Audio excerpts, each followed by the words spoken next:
پہلی بات اتقوا اللہ حق تقاتہ ولا تموتن الا وانتم مسلمون، میں عرض کر چکا ہوں اس کا براہ راست تعلق ایمان کے ساتھ، اس نظریہ حیات کے ساتھ ہے، اس تصور کائنات کے ساتھ ہے، اس فلسفے کے ساتھ ہے، اس ویلٹن شوانگ کے ساتھ ہے، وہ ہے تو تقوی ہوگا، فرما برداری ہوگی۔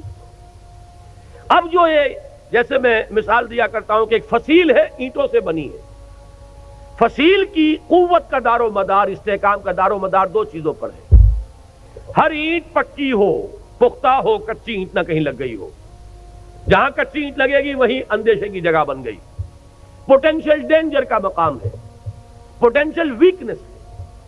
پھر یہ کہ ان کو جوڑنے والا مسالہ وہ مضبوط ہو، سیمنٹ سبسٹنس، چونا ہے، گارا ہے، سیمنٹ ہے، مضبوط ہو، مارٹر مضبوط ہو۔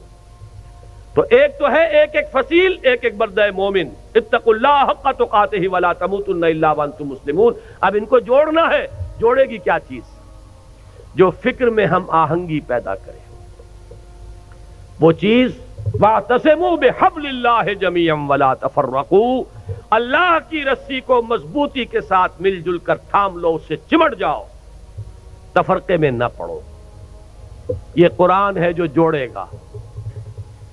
بہت ہی عمدہ الفاظ میں علامہ اقبال نے کہا ہے، ماں ہما خاکو دلے آگاہ اوست، از یک آئینی مسلمان زندہ است۔ دونوں اشعار سن لیجئے۔ مسلمان کی زندگی جو ہے ایک آئین کے بدولت ہے، پیکر ملت سے قرآن زندہ ہست۔ ملت کا یہ جسد جو ہے، اس میں حیات، روح جو ہے وہ قرآن سے۔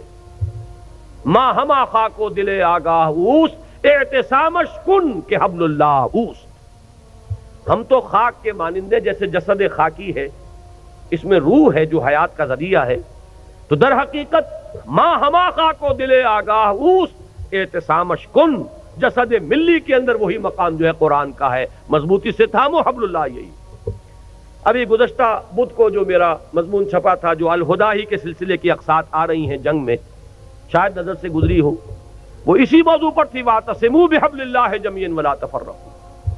اس کو مضبوطی سے تھامیں گے، اس سے جڑیں گے، اس سے فکری ہم آہنگی پیدا ہوگی، اس کے ساتھ اتحاد فکر و نظر وجود میں آئے گا۔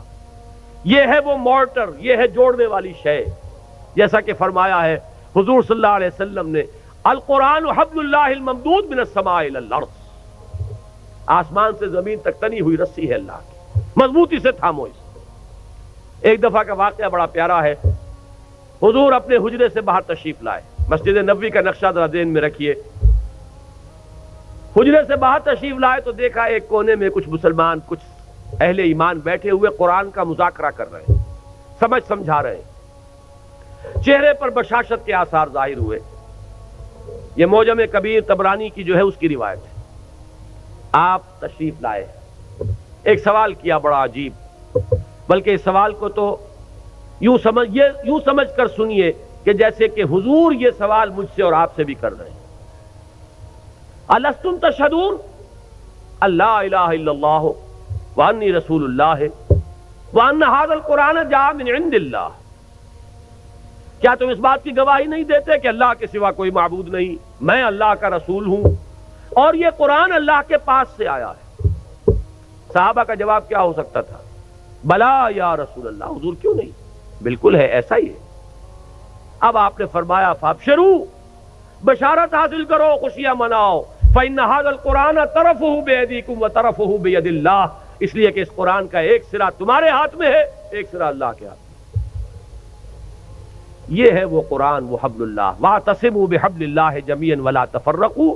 اس کے بعد وہ تاریخ کا حوالہ دیا، واذکروا نعمت اللہ علیکم اذ کنتم اعداء فالف بین قلوبکم، یاد کرو احسان جو اللہ کا تم پر ہوا جبکہ تم دشمن تھے، ایک دوسرے کے خون کے پیاسے تھے۔ اوس اور خزرج کی دشمنی چلی آ رہی تھی 100 برس سے، قبیلے لڑ رہے تھے، پھر اللہ تعالیٰ نے تمہارے دلوں میں الفت پیدا کی، ایمان کی الفت، مقصد کی ہم آہنگی، نظریات کا اشتراک۔ وَكُنْتُمْ عَلَى شَفَا حُفْرَةٍ مِّنَ النَّارِ، جب بھی ان الفاظ سے گزرتا ہوں ایسے محسوس ہوتا ہے جیسے ایک حدیث میں الفاظ آئے فیہ ذکرکم، یہ جو قرآن ہے اس میں تمہارا ذکر ہے، اور بلکہ اس سے پہلے الفاظ ہیں فیہ خبر ما قبلکم ونبأ ما بعدکم وحکم ما بینکم۔ حضرت علی کی روایت ہے یہ، حضور نے فرمایا اس قرآن میں تم سے پہلوں کی خبریں بھی ہیں، تم سے بعد کے حالات کی اطلاعات بھی ہیں، اور جو بھی تمہارے مابین کبھی اختلاف ہوگا اس کا حل اور فیصلہ موجود ہے۔ تو ہمارا ذکر کہاں ہے؟ کنتم علی شفا حفرۃ من النار، تم تو آگ کے گڑھے کے کنارے تک جا پہنچے تھے، فانقذکم منہا، تو اللہ نے تمہیں اس سے بچایا اور نکالا۔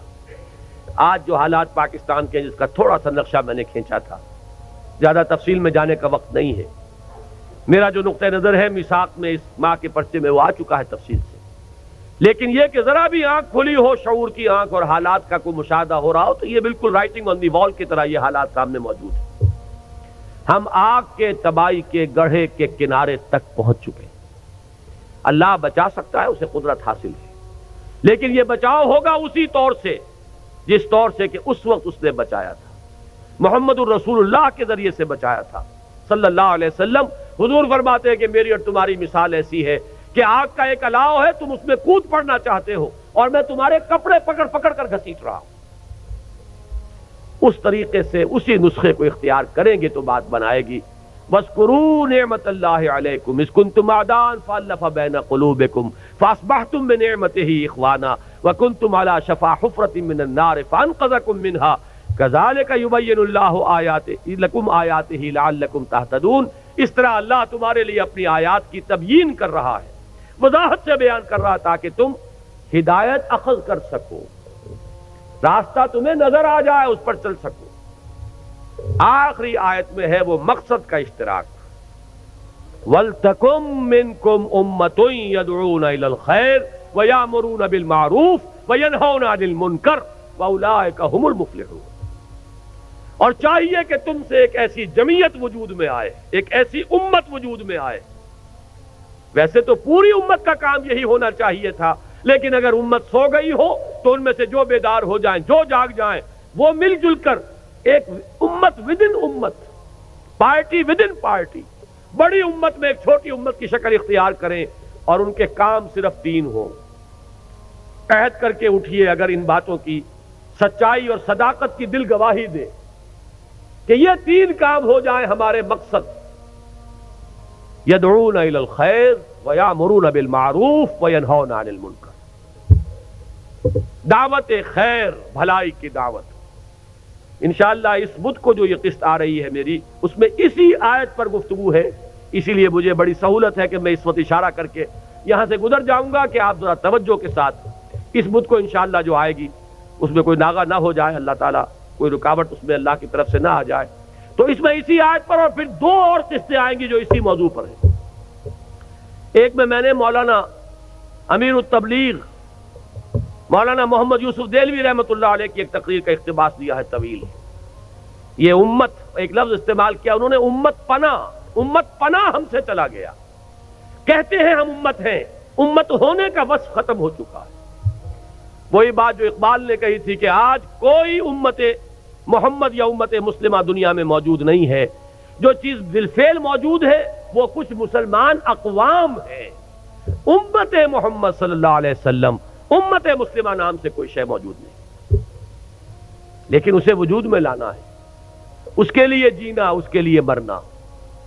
قُلْ إِنَّ صَلَاتِي وَنُسُكِي وَمَحْيَايَ وَمَمَاتِي لِلَّهِ رَبِّ الْعَالَمِينَ۔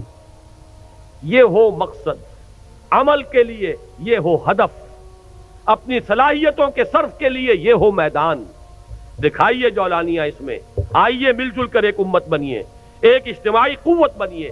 اللہ کرے گا تو یہی قوت، اسی کو وسعت حاصل ہوگی، اسی سے وحدت ملے گی، اسی سے اتحاد ہوگا، اور یہ ہوگی وہ شے کہ جس کی اس وقت ہمیں سب سے زیادہ شدید ضرورت ہے۔